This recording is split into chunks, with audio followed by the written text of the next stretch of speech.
Hello বন্ধুরা, কেমন আছো তোমরা সবাই? তো আজকে কুকি ডুকির আরেকটা স্পেশাল মেনু নিয়ে আমি কিন্তু চলে এসেছি। তো ফার্স্টে রেসিপিটাকে সারপ্রাইজ রেখে ইনগ্রিডিয়েন্টসগুলো নিয়ে নিই।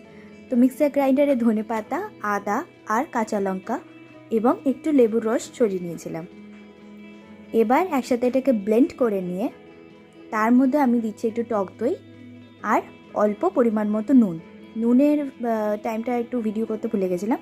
এরপরে এটাকেও পেস্ট বানিয়ে নিয়ে অনেকটা জল করে নিয়ে এবার কড়াইতে তেল দিয়ে তেলটাকে ভালো করে গরম করে নিয়ে তার মধ্যে দিচ্ছি মৌরি ফোড়ন।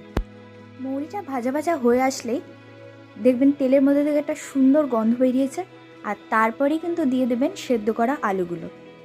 এবার একটু নাড়িয়ে চাড়িয়ে নিলাম আমি, তারপরে দিয়ে দিয়েছি স্বাদ মতো নুন, আবার একটু ভালো করে নাড়িয়ে চাড়িয়ে নেব এবং এর সাথে সাথেই অ্যাড করব কিন্তু 2 চামচ হিং।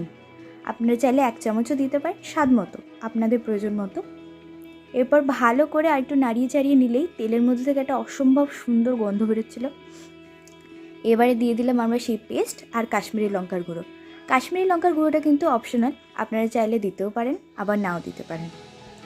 এবার আবার একটু ভালো করে নাড়িয়ে চাড়িয়ে বেশ কিছুক্ষণ আপনারা নাড়িয়ে চাড়িয়ে নেবেন যতক্ষণ না মশলাটা তেলের সাথে ভালো করে মিক্স হচ্ছে। তারপরেই দিয়ে দেবেন 1 চামচ মতো চিনি। এবার 1 চামচ মতো চিনি দিয়ে আপনারা আবার কিন্তু ভালো করে তেলের সাথে সেটাকে মিক্স করে নেবেন।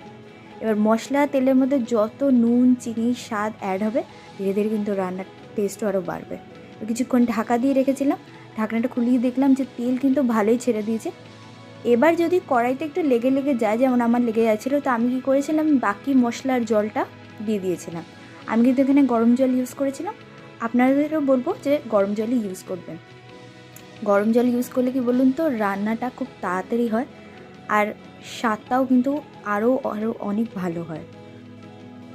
এবার কিছুক্ষণ নাড়িয়ে নিয়ে ভালো করে আরেকটু জল অ্যাড করে দিয়ে আমি আবার ভালো করে একটু কষিয়ে নিচ্ছি।